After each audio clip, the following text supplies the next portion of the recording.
Good afternoon, everyone. Thanks for being here today for our webinar presented by Behavioral Economics in Action at Rotman in partnership with the Behaviorally Informed Organization Partnership. Although we're meeting here today virtually, we wish to acknowledge the land on which the University of Toronto operates. For thousands of years, it has been the traditional land on the Huron-Wendat, the Seneca, and most recently, the Mississaugas of the Credit River. Today, this meeting place is still home to many Indigenous people from across Turtle Island, and we are grateful to have the opportunity to be able to work on this land. My name is Jing Qi, and I'm a postdoc at Bayer and the moderator of today's webinar. We're so delighted today to have Yanwen Wang, Associate Professor in the Marketing and Behavioral Science Division at the University of British Columbia Sauder School of Business. Before I introduce her in depth, I'd like to go over the ground rules for this webinar. Following this introduction, our speaker will deliver a 30 to 35 minutes presentation. During the presentation, please submit questions for our speaker by clicking the Q&A tab at the top or bottom of the Zoom screen and typing into the entry box. At the end of the talk, and with time permitting, we will have a Q&A session in which I will select questions from the Q&A tab to ask our speaker. Without further ado, I'd like to introduce Dr. Yanwen Wang. Dr. Yanwen Wang is an associate professor in Marketing and Behavioral Science Division at the University of British Columbia Sauder School of Business and the Canada Research Chair in Marketing Analytics. Wang received her BA in Management from Fudan University, her Master of Philosophy from University of New South Wales, and her PhD in Marketing from Emory University. She is an empirical modeler. Her research lies at the intersection between marketing, public policy, and digital platforms. She focuses on the regulatory implications of marketing across actions in a variety of contexts, including consumer financial decision-making, retirement options, anti-smoking campaigns, political advertising, and secondary market restrictions. She is also associate editor at Marketing Science and serves on the editorial board of Journal of Marketing and Journal of Marketing Research. She was nominated as an MSI Young Scholar in 2019. Afterwards, Yanwen will be joined by her colleagues, Professor Muxin Zhai of Texas State University and Professor John Lynch at the University of Colorado Boulder in the Q&A portion of the webinar. Thank you again, Yanwen, for being here today, and please take it away. Thank you, Jingji, for the very nice introduction. First of all, let me share the slides.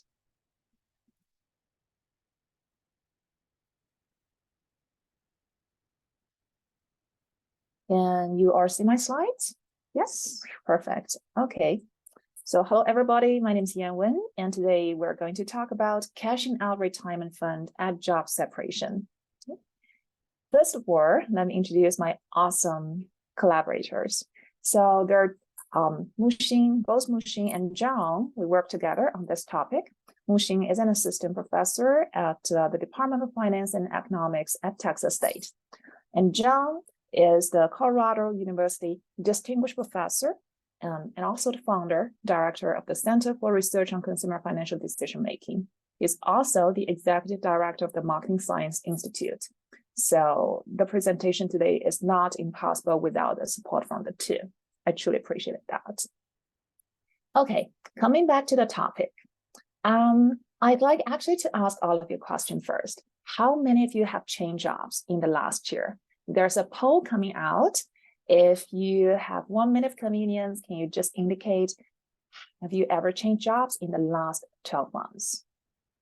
Yes or no?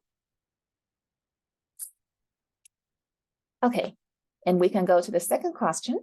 Okay, that is like at the job separation point. Well, yeah, at the job separation point, how many of you have ever touched their retirement savings? Given like the audience potentially coming from different countries, so if it's not applicable, you can choose that too. Let's take a look at the results.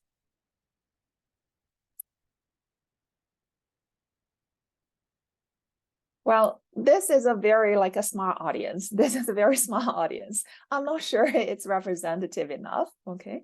The statistics from the general audience, okay, speaks very different story. 30% of Americans actually change job in the year 2022 alone. And usually for the better salary, right? But unfortunately, changing jobs not necessarily a good thing in terms of their preparedness for retirement, because 40% of them actually cashed out their all retirement savings at job separation. If you imagine they continue doing so for a while, then ultimately when they reach the age of retirement, they will be only left with the amount of savings from the very last job. And this is concerning, okay? Cashing out your retirement fund at job separation is a form of leakage. And how do we define leakage? Just some of the background information. Any form of withdrawal from the 401k balances before the age of 59.5 is considered pre-retirement leakage. Okay? And why potentially people can do that is because most of people, like at least 2/3, are in the defined contribution system. Defined contribution is like in a form where employees are offered employer-sponsored defined contribution plans, where employees assume full responsibility for participation, contribution, and withdrawal decisions. That's why it's even possible for them to do so. Okay. And maybe some of you have read the news that in the past 2 decades, the exciting part is people aware of getting prepared for retirement. So the retirement balances, the contribution rate actually increase because the participation and monthly contribution towards 401k is increasing. However, at the same time, there's a disappointing news is the retirement balances is constantly low. To a point, the mean is only 92,000 and the median is just 22,000. Okay, if we take a closer look, for those between the age of 55 to 64, the median account balance is only a little bit less than 90,000. That is not going to take a middle-class family a long way. Okay, so what is going on? Here, there is a graph. Okay, retirement system or any retirement account is very much like a swimming pool. The money comes in, money comes out. The solid line indicates the improvement in the money that flow into the system because of the higher contribution rate and participation rates. But you see a big gap that is over the years, there seems to be more and more, right, tapping into the system before the retirement age. That is called leakage. And there's some, and I would say very exciting research in terms of how to improve participation and contribution, but there's not much in terms of what to do and why people are taking out money. So that is the focus of our today's topic. And in terms of cashing out retirement funds, it can be done at all different time points. It could be during employment, okay? But only 7% actually submitted hardship withdrawal request.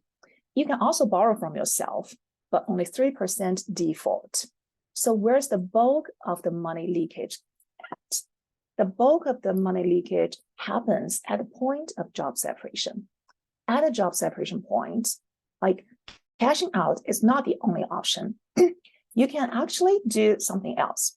There are 3 options at least. You can keep the money in the old plan. You can roll it over to a qualified IRA account or your new employer's plans, or you can cash out. But regardless of how much encouragement and the penalty on early retirement cashing out, 40% of people still choose to cash out. So naturally, then we ask the question, why? Our research objectives here is trying to document the cashing out behaviors at job separation. And at the same time, we want to explore some of the behavioral and economic explanations of why people are doing so. First, just to give you a prelude or some of our ideas, when it comes to the explanations, we think the biggest reason or the driver is psychological. Okay. If you think about, right, the job changing event actually changes your mindset. Previously, during the time when you try to contribute like retirement savings during employment, in your mindset, retirement savings account is a sacred fund. It is a liquid prepared for your long-term retirement readiness. However, the event of job separation change your mindset and make the option of cashing out really salient, and then changed it into a psychologically perceived liquid pile of ready cash. That event is huge. And on top of that, there's something else. When it comes to retirement contributions, typically, it's not just the money from your own contribution. On the market, a very like a typical one-tier matching contribution takes the form, for example, up to 5% of the employee salaries contributed towards retirement account can be matched 50% by an employee. So, which means a large portion of the retirement savings can also come in from your employer. So, there's account composition effect on top of the life-changing event. The more the balance comes from your employer, the more people potentially treat their retirement savings as house money or free money, which even make it more tempting to think about the option of cashing out. So we think the change of the life event and changing perception of the money, as well as the account composition, are the driver, right, of cashing out.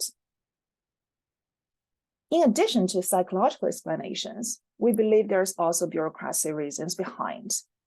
Because employers generally delegate all communications with departing individuals to financial services firms like Fidelity, Vanguard, TIAA, or Allied, who administer their plans.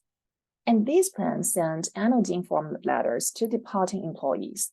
By law, surprisingly, it is allowed to give less attractive options to employees with lower balances who actually need to prepare more for their retirement.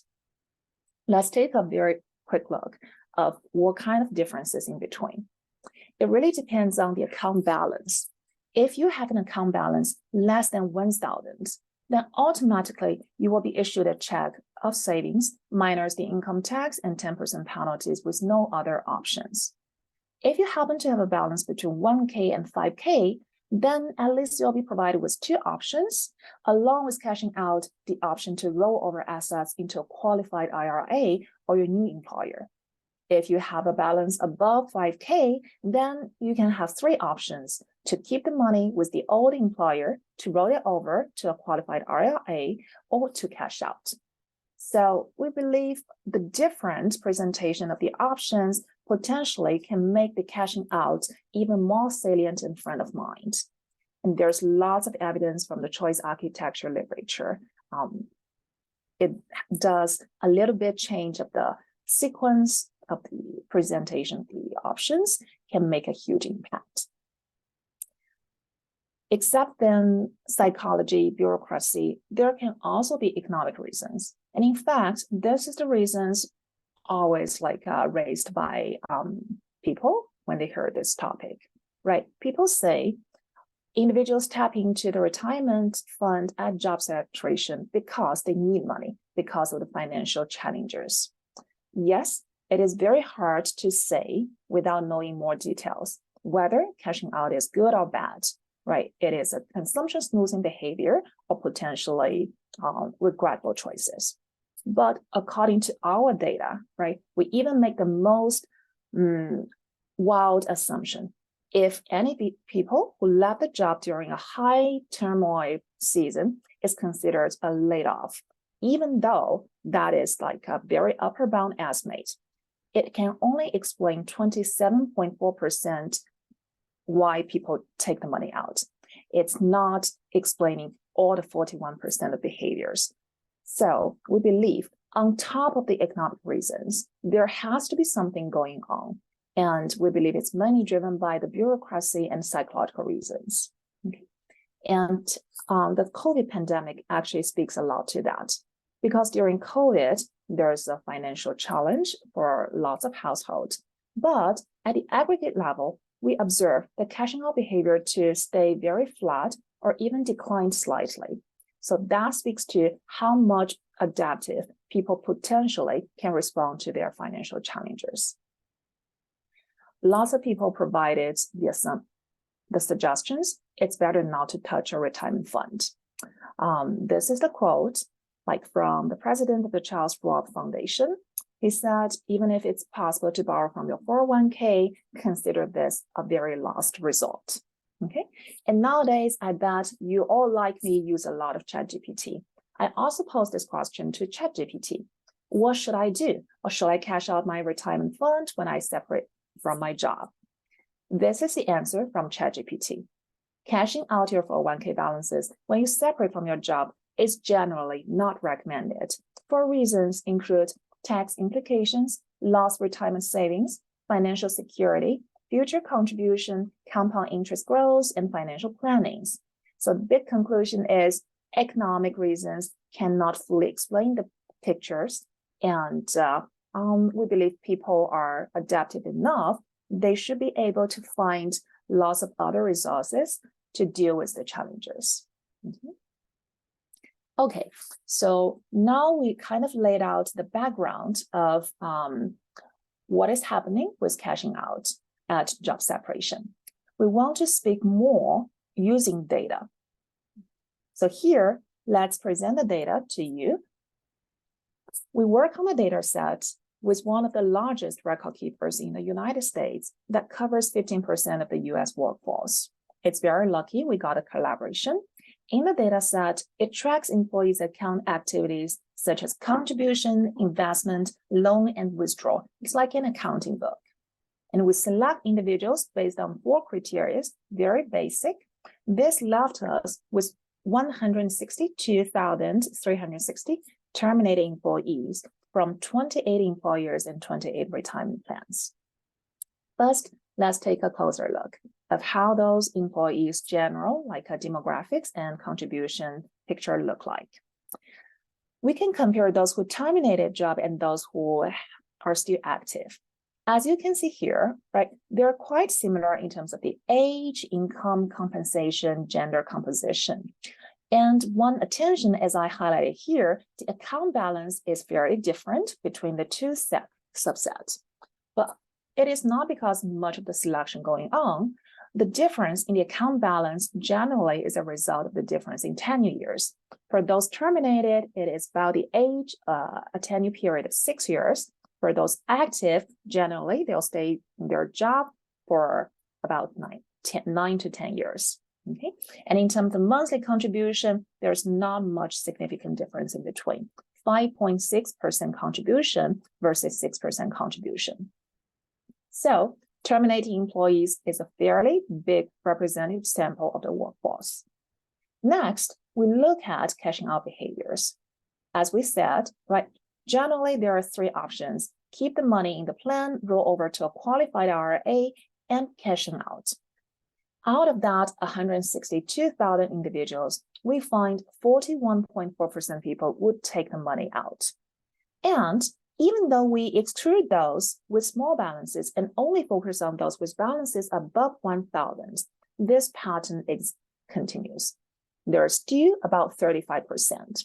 And we tried even more strict cutoff, like above 5K, you can still see a significant people. So what do we learn? People cash out. And those with small balances are even more likely to cash out. And when they're cashing out, do they take all the money out? Here is the bar chart. 58.6% people don't cash out, and 41.4%, just to remind you, do cash out. And out of that 41.4%, 35% actually cash out everything out of their retirement fund, which means only 6% of the balances leaks out in a partial format. This is alarming, right? And this pattern holds regardless of whether those who never take a loan before from themselves versus whoever take a 401k loans.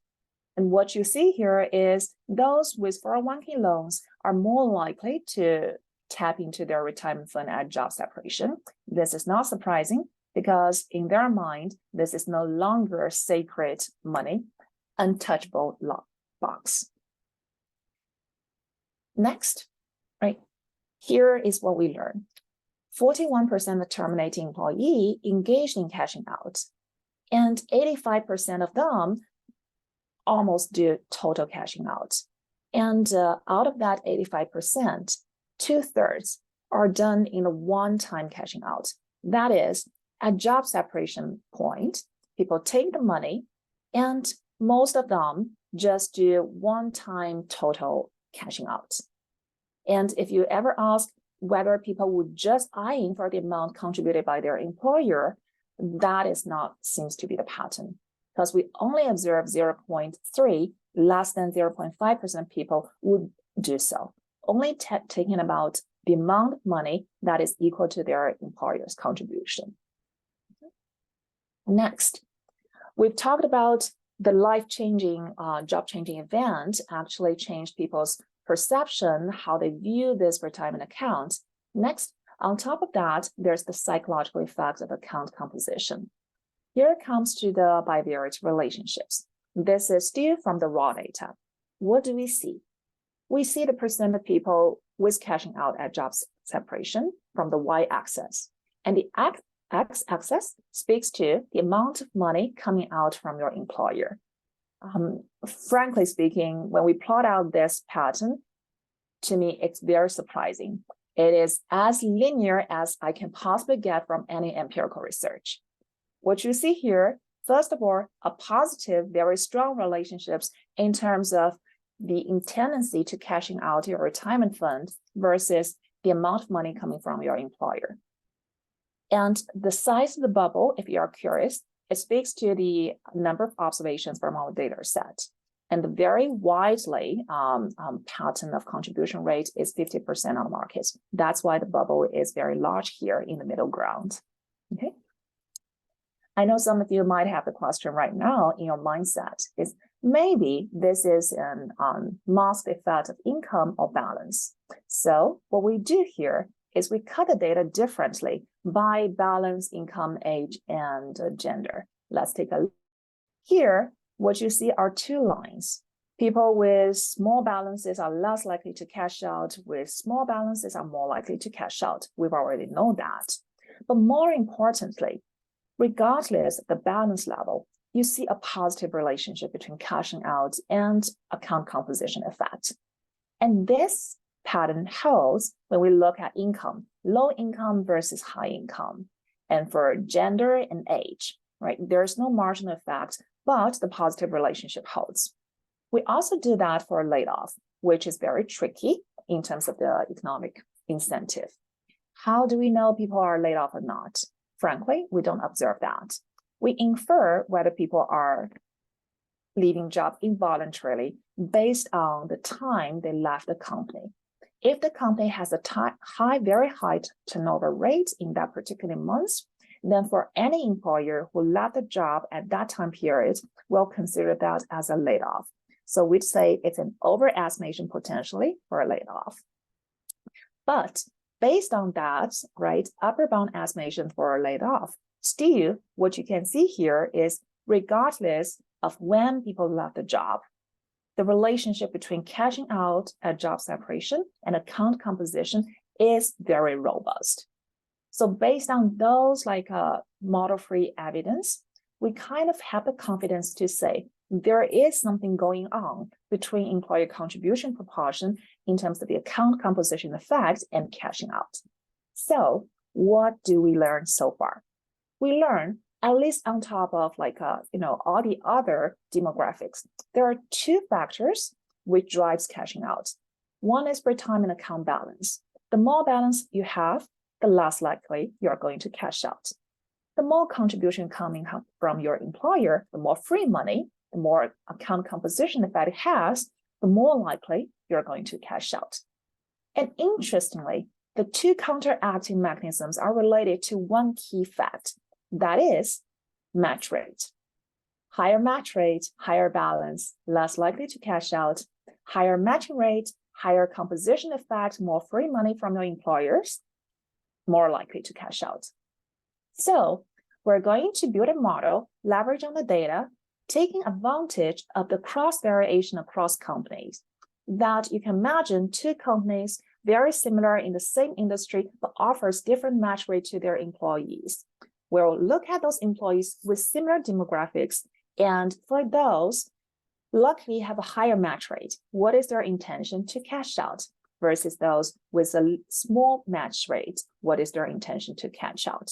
So that is the substantial variation in the data that allow us to separately identify the two mechanisms. But on top of that, we also leverage on within company across individuals variation. Where are the individuals variation coming from? It actually coming out of the tenure years. Tenure years has an interesting play. On one end, it increases balance because you stay longer, you accumulate more assets. On the other side, there's an interesting topic on escalation points. Every more year you stay here, your default retirement contribution will be moving up, usually 1 more percentage point. And the more years you stay here, ultimately it will cross out the company's match rate, which means you will no longer be eligible for the company's match, for the extra money you put in there. So more tenure years potentially can also drag down the contribution rate. So that is the other source of variation we leverage on in terms of between individuals, but within the same company variation. Okay, I'm not going to show you more complex equations, but just trust me, we dig into the data and try to leverage cross-company as well as within company variation to identify the two mechanisms. So what do we learn? After some modeling exercises, we show an account composition do exist, holding constant the size of the balance and other employee characteristics like demographics. People are more likely to cash out when they contributed proportionally less to their total 401k balance. And we did some thought experiment from simulation. We show what if the match rate increased by 50%? Then for sure, there will be more assets in the 401k system. However, even though there's an increase, it could increase way more because what we found is 60% of the accumulated assets from the match rate increase actually leak out of the system due to the account composition effect because of cashing out at job separation.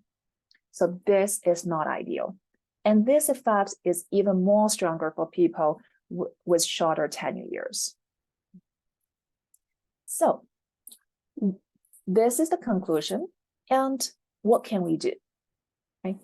If we cannot do anything, then it's hard to say the takeaway. But we do believe our research has very practical implications. The first lesson to learn, I want to make sure, is not that employees should contribute less, okay? Employers should not provide higher match rates. That's definitely not a message we want to send out. The lesson is actually for those companies provide a higher match rate. We believe they care about their employees. They want to prepare their employees ready for the retirement. They are a socially responsible employer. And if that is indeed the case, they actually should do more. They should pay more attention to the employees when they leave the job. So what can they do? We offer some of the suggestions. One of them is web-enabled just-in-time financial education. One of my co-authors, John, is an expert on this topic. And for financial education, he told me it's not just about the education, it's about timing, just in time. So when people leave the company, when people are leaving the job, it's very important to provide the just-in-time financial education to provide them a tool to actually see what is the consequences of their behavior and to equip them with more financial knowledge. So employers can contract with their financial services partner to provide those just-in-time financial education session or a session with a financial advisor. Some formal exit meetings is important to educate them what is the best choices and what are the potential consequences. In addition to the web-enabled just-in-time education, we also recommended auto-portability. That is to stop automatically cashing out employees with small balances.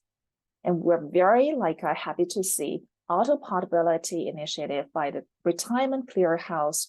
It just believe implemented towards the end of the last year. So it automates the process of transferring balances under 5K from the current employer to the new employer's plan, if both plan sponsors are from the same financial services. So we believe the auto-portability could reduce the hassle costs with transferring money from the old plan to the new plan, and potentially shifting people's mindset away from tapping into their retirement accounts. And we hope those auto-portability network can be expanded to include almost all the plan providers so that the benefit can be maximized. So on top of that, I'd say that's everything I want to talk about within the, I think, about 30 minutes in terms of how and whether people cashing out and what are the possible explanations from our perspective. And now I'm going to give the floor back to Yuqing. Hi, everyone. Yeah, I hope you enjoyed the 30 minutes presentation given by Yanwen. And now our stage will also be joined by John and Mushin. So if you have any questions from the presentation given by Yanwen, please feel free to leave them at the Q&A session. But as of now, I am going to ask some questions that I'm very interested in myself. The first thing is that, Yanwen, I really liked the analogy that you made in between this cash in and cash out versus swimming pool. And I know you mentioned in the paper that a lot of the researchers have looked at putting money in, but not putting money out, cashing money out. So I am very curious to know what experiences or what instance did you have that make you realize that this is a problem that we're studying as well? Mm-hmm. Well, I'll speak first and I'll let John and Mushin join. Okay. So for me, for any research, I think there's kind of both sides, the bright side and the dark side. So when I look at the topic on retirement savings, there are lots of positive impacts we've done, right? Trying to lift the participation rates, trying to increase the contribution rates. So that's really assuring and cheering. But like I said, but we still see the relatively low balance kept in the system. So I think the focus, right, on increasing retirement savings, it's a little bit incomplete, right? It kind of ignores the fact people can take the money out. But I'm not saying it's wrong. It's just the natural way we do scientific research. Start with the very first order question of how to increase the compensation. And then I think now is the time for us to think about, right, how many people do actually take the money out and why people do so. Because if people continue doing so, then all the efforts made from the practitioners as well as from the academics in terms of trying to lift their savings rate is kind of a waste of effort. Mm-hmm. Yeah, John? I really like what you mentioned. It's a full cycle. We need to not only understand how people contribute into their plan, but also when and why do they take money out. What about you, John? What's your story? Well, it was a pretty interesting story how we got going on this. So, we run this annual Boulder Summer Conference on consumer financial decision making. And every year we'll have some sort of keynote speaker. One year we had Shlomo Ben-Arzi as a keynote speaker, who's the Save More Tomorrow guy, which probably a lot of people on the call know about. And he's talking about a different topic. Anyway, as an aside, he mentions this leakage. And then I happened to get a chance to go to dinner with him within probably a month later. And he was telling us about it. And we decided we thought, I thought it was interesting. And other people in our group thought it was interesting. So we decided to discuss it in our lab group, and we just read a handful of papers about it. And then if I recall correctly, I think one of our finance colleagues suggested that there could be like a rational reason for a leakage that and again, that's kind of the idea that maybe you would already plan to save X dollars if you didn't have an employer match, but with an employer match, well, you'd be a fool, not to take the match. So maybe you'll save more with the plan all along to save to save a little bit more. And that really was intriguing to us, which got us in this idea of by that account, you should see people taking a small part of the balance as opposed to the entirety. So it was interesting enough to us that Yanwen decided, time to do something empirical, and we were able to get the industry contact to get the data. Yeah, frankly, I just joined Colorado Boulder at that time. I was learning everything about retirement contribution. So the idea of cashing out, frankly, it's a really new word. I never see the words when I read all the documents of retirement contribution. So that's a new word, got a click in my mind, I think. Yeah, absolutely. Do you have anything else to add, Muxin? Well, so when I first joined the CU Boulder research group, I noticed that the matching rate provided by the school was just fabulous. It was 300%. So every time you contribute $1, the school provides a $3 match to you. So this is, I think this is a some selling point that attracts people, but at the same time, there could be some disadvantage at job termination. But by the way, when I terminated from CU Boulder, I kept all the money in the system. I did not leak even a penny out. Yeah. Yeah. Yeah, that's really great to know. So, Muxin, you just mentioned this idea of it feels like $1 and then CU Boulder gives you $3. It feels like free money. So we actually have an audience ask questions related to this concept of free money that you just brought up. So Ned Welsh asked that, so your free money explanation sounds like a treatment effect, i.e. a mental accounting explanation that encourages withdrawal. It seems like there is a parallel selection effect going on here for employees who define their desired savings rate in dollars or percentage of salary. Higher employer contribution rates enable those with high propensity to consume now to reduce their own contribution. And this is a propensity to consume now to drives the percent of accounts that our employer contribute to. So what do you think about this explanation? Well, I'll just answer that.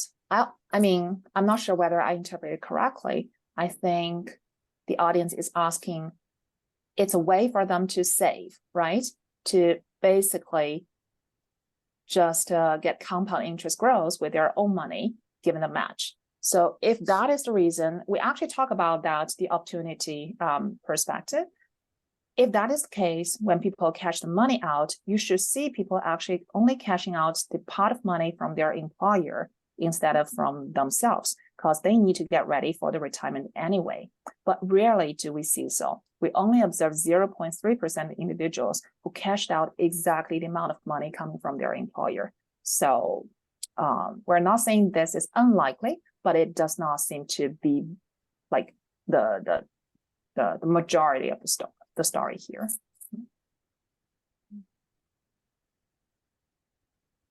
Anything else to add? I feel like John, you have something to say here. Yeah, when you get into kind of the instrumental variables angle of it, but I'm not sure for this audience that's the right call. Yeah, so according to Yanwen, this could be a possibility, but according to the data, this doesn't seem like to be a major reason of why leakage happens. So one of our audience is also very curious to understand, as you mentioned, cashing out may be due to kind of perception of really great investment opportunities. So our audience is curious to know, do we have any data looking at what people actually do with the money that they cash out? Do they just put it into a new retirement plan, or they use it as emergency funds, or they just let it sit there? Well, uncertain shot. Unfortunately, we don't have the data, but we would really appreciate if someone from the audience have the data to track individuals' consumption. Because basically, when they left the system, we lost them, right? We don't know how they spend their money. It would be scary if we do, we are able to track you via Social Security also. So we don't know how they spend, like after cashing out, how they spend the money. But we do know they rolled it over to another thing because basically we observe the taxes.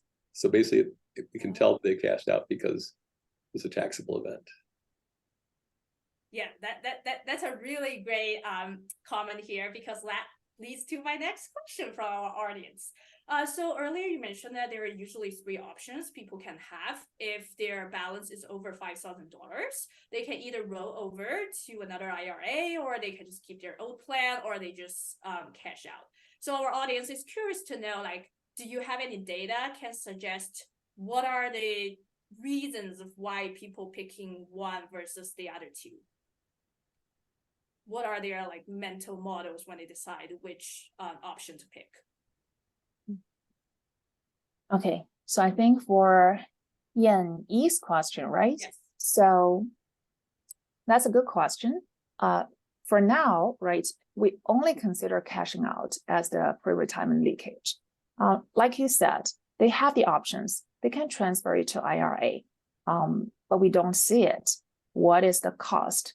I think, frankly, there's a hassle cost, right? It's not a one-click decision. You have to call your plan providers, and you have probably to sign a form, print out a form, and then talk with your new plan providers and make sure it's transferred. So it's not completely a hassle-free cost to transfer money from your old plan to the new plan. And that's why we suggest auto portability, that to make it as smooth as possible for the transfer can make that option more attractive and to avoid the attempting like a decision to cash out. And given this group, you probably talked a lot about sludge in addition to nudge, right? So in general, our view is that the system creates a lot of sludge around doing the right thing in many companies, and just makes the path of least resistance to be to take the check. Yeah, Yeah, that's a great point. Yeah, and there's one thing I probably want to mention, that is when we 3 work together, right? The question always came up is, why is account composition matters? Technically, if people are completely, rational, it should not matter, because money is money. Your money and employer's money, they're all in your account, right? So why it matters? We believe it has to be with the psychological perception of the money. And I think also from Yanqi asked the question, can you see the difference? You cannot see just from the money, but you can surely see that from the statement. Every year when I receive the annual statement from, for example, TIAA, they split it up. They will tell you, for example, out of 100K, what proportion, maybe 30,000 coming from your own contribution, and then the rest 70,000 coming from your employer match. So you will see those account summaries in your statement almost every time you receive it.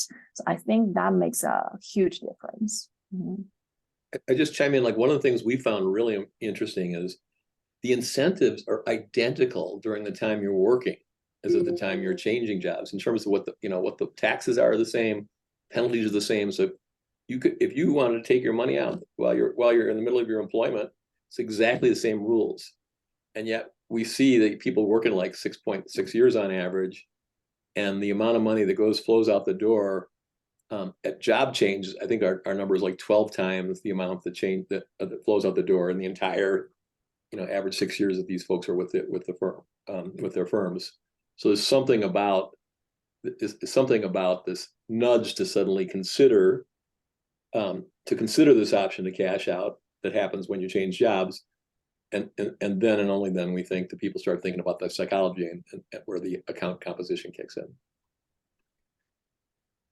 Yeah, absolutely. So both Yanwen and Joe mentioned about the psychological aspects that somehow just nudge people to cash out their retirement funds. So the next question here we have is, You give us reasons from different dimensions, from the bureaucracy reasons, economic reasons, psychological reasons. So it sounds like there are a lot of players involved in this process, employees themselves, employers, even financial institutions and policymakers. So can you give us some guidelines in terms of, based on what you find, what can we do to really help minimize this pre-retirement leakage? Okay, I'll do a first try, and John and Muxing, please. John can help. Okay. I think this is a super important, right? Complicated question. So I think the remedy is not easy take solution, and it just as like the decision itself, it involves multiple parties, and the remedies should involve multiple parties as well, right? Employers should make some changes, right? Including just-in-time financial education. Like, think about when you join a new company, they provide employee training, talking about benefit plans. But when you exit a company, there's no such meeting. It's just a silent exit. So I think employers can do more, right? Not just at the hiring stage, but also at the separation stage. And the policymakers can do more too, right? Previously, a big jump in the participation rate as well as from the contribution rate is because of the enforcement of the default contribution. So similarly, at job separation, can we have a similar default?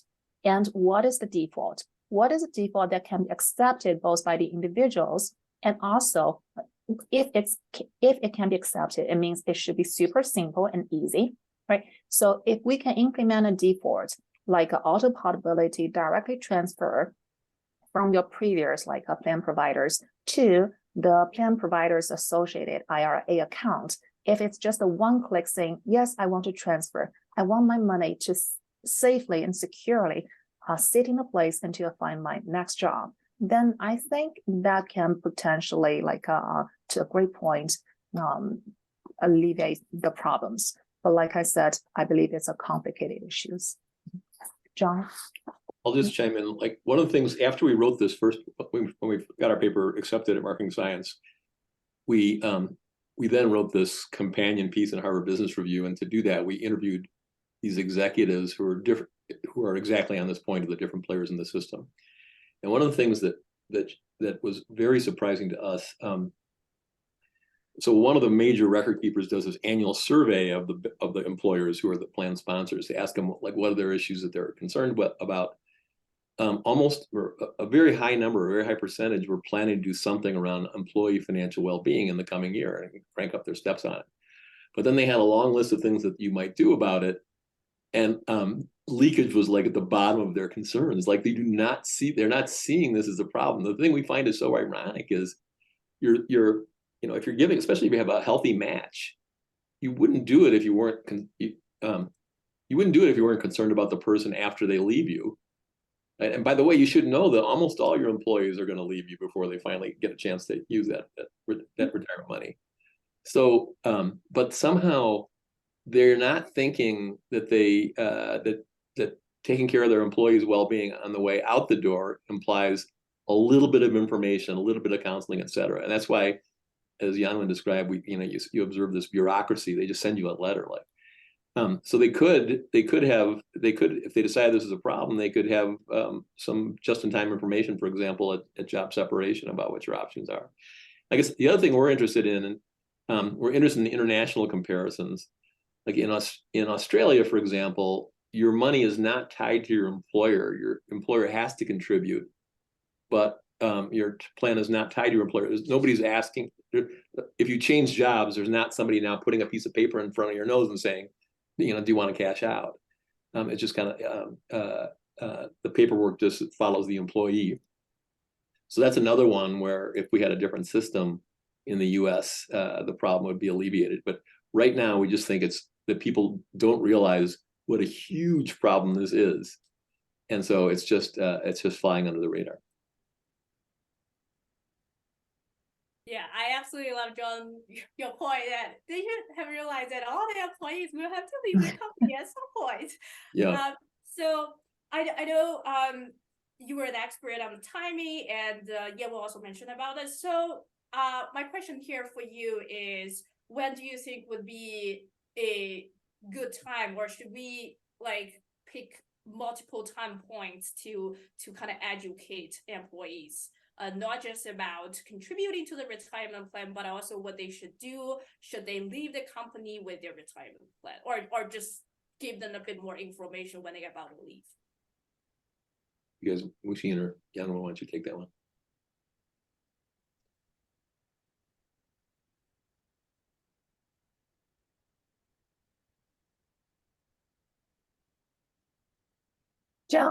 John, that's a question for you. You want me to do it? Okay, I'm happy to do it. Okay, yeah. So the timing thing, I guess there's two things. One is, this is actually like the ideal context for the so-called just-in-time financial education. And the problem with a lot of financial education is basically the data show that that financial education only has dramatic effects when it's close in time to the behavior you're trying to influence. So otherwise it decays. But the problem in many contexts is you don't know when somebody's about to make a key decision, so you're not able to provide it at just the right time. But with job separation, it's coming. You know the person to say they're leaving, and so there's not the problem of time of anticipation that there's a need. And then I guess the other thing we've talked about is there's also an opportunity on the way in the door. Somebody signs up. When Yanwen and Wuxin signed up first at the University of Colorado, they could say at the beginning, hey, we hope you're going to have a great career here, but eventually you're going to leave us. You're going to be faced with this decision. When it does happen, make sure you don't make a mistake. So you could try to pave the way for that. But the one that seems most promising is what you do at the point of job separation. One thing to add on that, when I left Colorado Boulder, I worked on this topic, so I think I had enough financial education on what to do. But I really hope at that time there could be a phone call arranged with me in terms of what to do with the 401k, because I believe a lot of people would be like me in the counterfactual world, feeling very helpless. What should I do, right? What does it mean if I cash it out? You cannot assume people understand the long-term consequences of that behavior or action, especially in there. And they just make it complicated. Like I was talking to one of my colleagues who moved here and from NYU, and like NYU writes her this letter, says here's these options, you have to decide by the next 3 months, if not then. And then she's like, let them just took the check. I want to pay all the taxes and everything. So I think there's just not much support at all being given to people, and even a little bit of effort.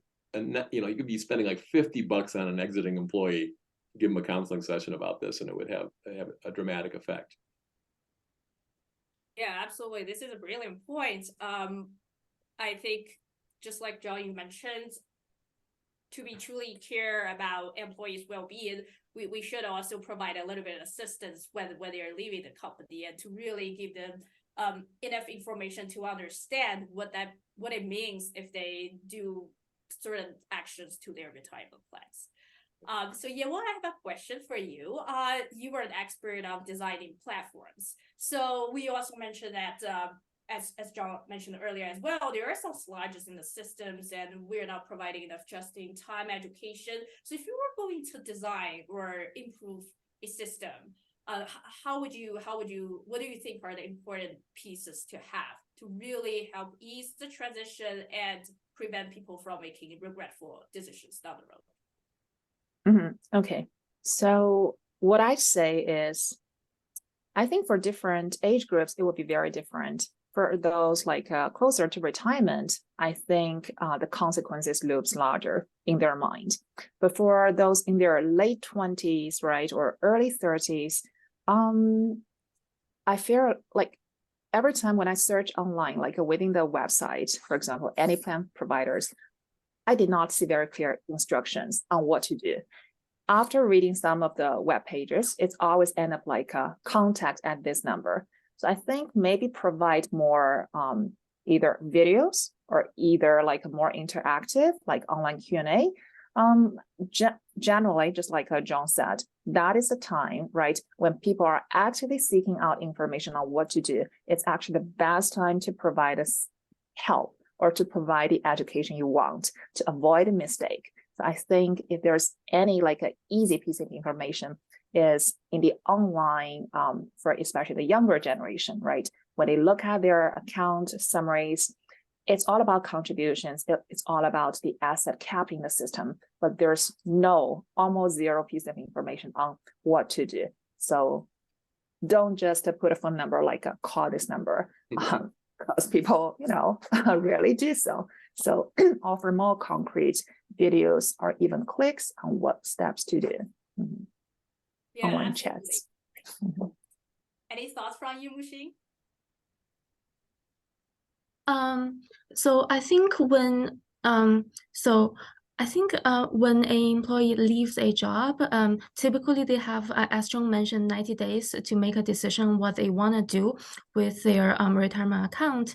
I wonder when I recall that when I left CU Boulder, I didn't get any advice from the university regarding what I should do. I just followed whatever financial education I got from Yanwen and John and left my money in the old system. But I think there is a hole over there, which is a lack of advice for employees. So regarding I think they could also produce something like a personalized video, just to make sure that the employees know what options they have, and to reduce the potential intention that they may have regarding leakage. What we thought is that currently some employees leak the money out from the system, maybe because they just chose what is easier for them. Instead of what is wise for them. They think that taking just a paycheck from the old system is probably the most convenient way, and they just happen to forget about redepositing that money into a new system. So once an employee left the old company, there is no way that we can track their behaviors, what they are going to do in their old in a new employer, and so there's just nothing we can say about them. Some of them may redeposit the money into this new system, but we're just not able to observe it. Yeah. I think in short is either provide just in time or provide a default at job separating periods, and a reasonable good default. I think right now cashing out seems to be like, I don't think people, plan provider will think that is the default is adjusted. However, from the consumer's perspective, that seems to be the easiest default. So I think we need to at least change that and provide just-in-time education. Yeah, absolutely. So just from like our conversation, we're lucky to have people from different age groups, and we can see that everyone thinks understanding retirement leakage is really important to help us truly understand the full financial kind of savings. And the second is we can see that there is a desire among us to really understand what we should do when we change jobs. So it's a good sign that people are actively looking out for this information. So now the next step is perhaps just to provide this information. So yeah, we only have 1 minute left. So I wanted to thank you all again, Yanwen, John, and Muxing, for this fantastic discussion. And I really learned a lot, and I hope our audience feel the same way. So again, we would like to thank all of you for coming to join us today. A full recording of this webinar will be available at our website by clicking the side tab labeled events, and then clicking the sub tab labeled Bear webinar series. So our next webinar will be November 28th, and it will be joined by our very Bear friends, Matt Hughesy, Bing Feng, and Liz Kong. We really hope you can join us again and enjoy the rest of your day. Thanks again, Yanwen, John, and Muxing. Thank you. So much for having us. Bye. Bye.